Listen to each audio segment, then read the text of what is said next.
All right, I'm going to make this follow-up video here to the one I just posted about Betsy Ross and the false assumption that we all have here in the United States that she was the creator of the first American flag.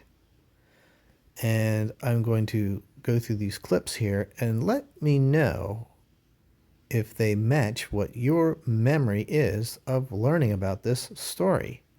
Because in my experience, it has drastically changed. So here is the plaque out in front of the Betsy Ross house in Philadelphia. Betsy Ross, 1752 to 1836, credited with making the first Stars and Stripes flag. Ross was a successful upholsterer. She produced flags for the government for over 50 years, and as a skilled artisan, Ross represents the many women who supported their families during the Revolution and early Republic.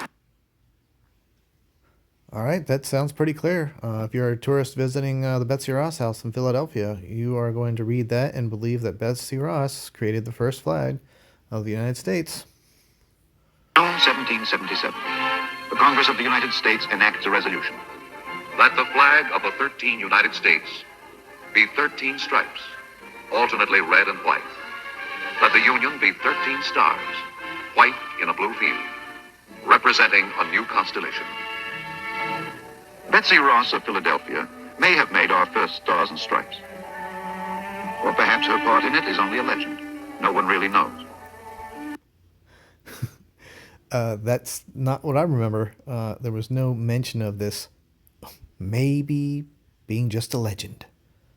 No one really knows. No, that's not how the story went when I was growing up. From those simple words, Francis Hopkinson perfected the design. And a favorite legend goes that our first official flag was made here in the home of Betsy Ross, the needlewoman said to have fashioned it under instructions from George Washington himself. So there's mentioning Francis Hopkinson and calling this our favorite legend about Betsy Ross. I've never heard of Francis Hopkinson before. And this is all, old archival documentaries. So this is the kind of thing that the teacher I would have had in school would have wheeled out an old TV and VCR and showed us a video of. And I do not remember it being claimed to be just a myth or legend. Where did our flag come from? Who made our first flag? No one knows for sure who made the first American flag. A legend says that it was made by Betsy Ross. Betsy Ross was a seamstress. According to the legend, General Washington and other colonial leaders came to Betsy's house in Philadelphia and asked her to make the country a flag. Betsy...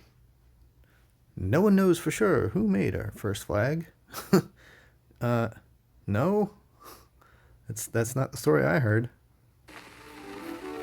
There is a legend that Betsy Ross, a Philadelphia seamstress, made the first true flag using stars and stripes.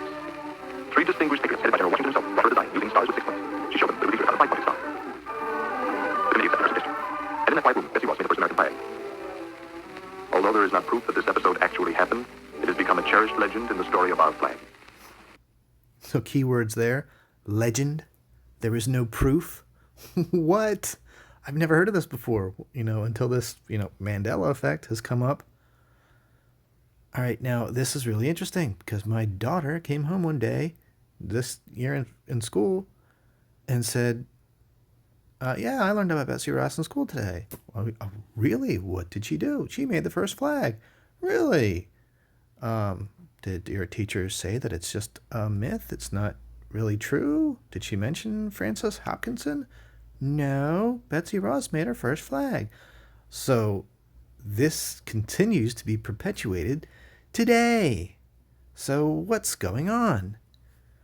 Now, I'm really curious as to what kind of source material, the teacher was using to teach this lesson. Was it just a story she's recounting? Did she read a storybook? Because there's some books, kids' books, that still claim this. But official records say this is a myth. This is a legend. It's not based on any facts. But you'll still see a lot of evidence suggesting that there was a time when this was accepted as fact. The design of the Stars and Stripes was created by Betsy Ross of Philadelphia, who made the first flag of the United States. It was presented to Congress and adopted by them on June 14, 1777. Well, yeah, that's exactly what I was taught as a kid. Many of us were. So why is there all this commemorative material for Betsy Ross making the first flag when she never did? There's no evidence she did. The story didn't even start until 100 years after the flag was made. It was started by her grandson, who said, oh yeah, Grandma said that she made the first flag. Oh really? Hey, let's take that story and run with it.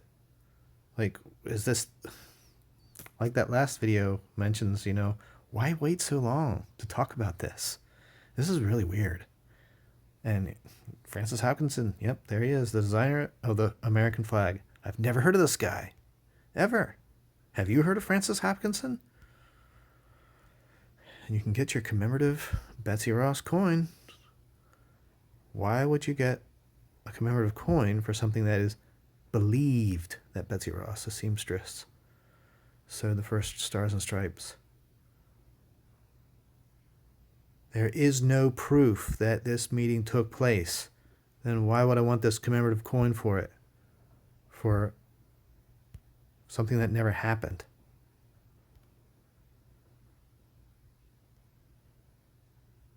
And there was even a commemorative stamp made to commemorate Betsy Ross sewing the first flag. Why do that? She didn't make the first flag.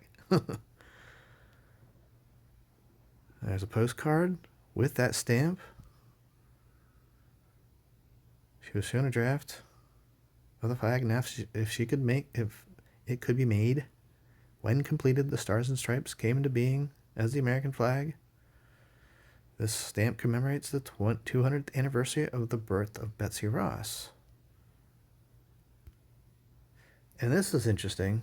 It's a commemorative coin and the commemorative stamp together of Betsy Ross sewing the first flag, but the coin doesn't even feature Betsy Ross on it. It's Lady Liberty, which doesn't make any sense.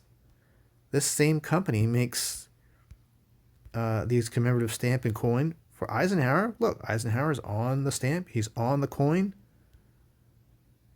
Sacagawea's on the stamp and on the coin. This makes no sense. Why isn't Betsy Ross on this coin? It makes me wonder, like, before this Mandela effect, was she on that coin? And then when it changed that, she never made the actual flag, maybe the coin changed. I don't know. This is strange. Why make a commemorative coin of someone and not even put them on it?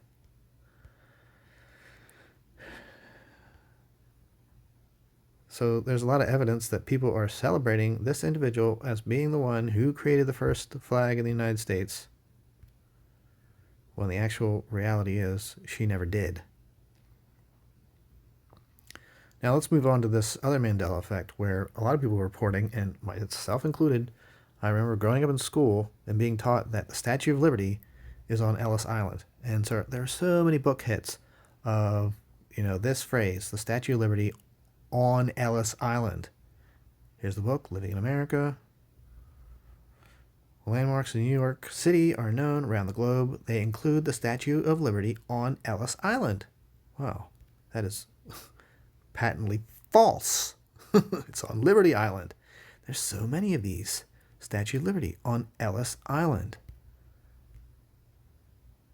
Statue of Liberty on Ellis Island.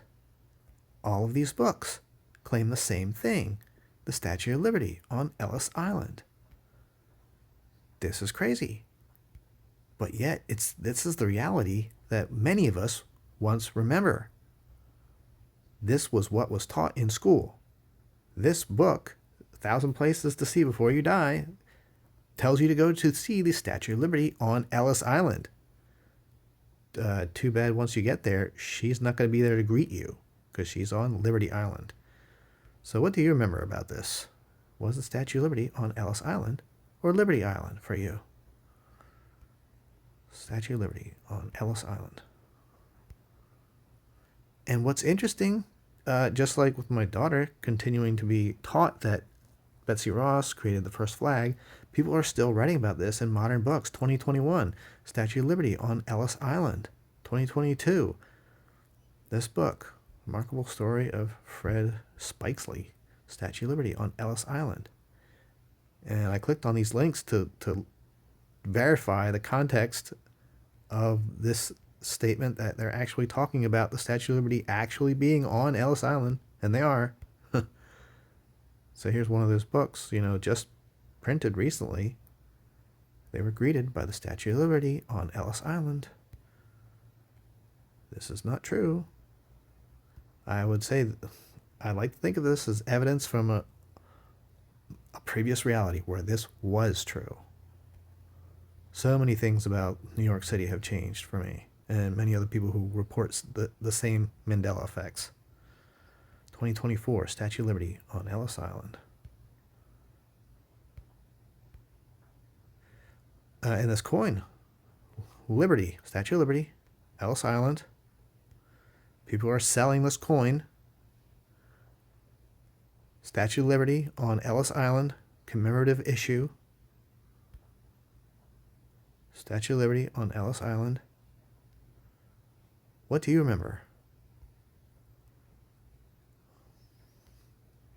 All right, let's go on to the next one. The bald eagle. We were always taught that the bald eagle was the national bird of the United States. There was the famous, controversy that Benjamin Franklin had, where he wanted to have the turkey to be the national bird because he didn't like bald eagles. And he lost that nomination. So this coin, bald eagle, national bird, easily recognizable as the national bird of the United States. The bald eagle is a national bird. 2016. Now this is important because we actually do in the United States have a national bird, and it is the bald eagle, but it was only adopted in December 2024. Well, why are there so many people so sure that we had a national bird that they even made a commemorative coin here for it when we didn't even have one?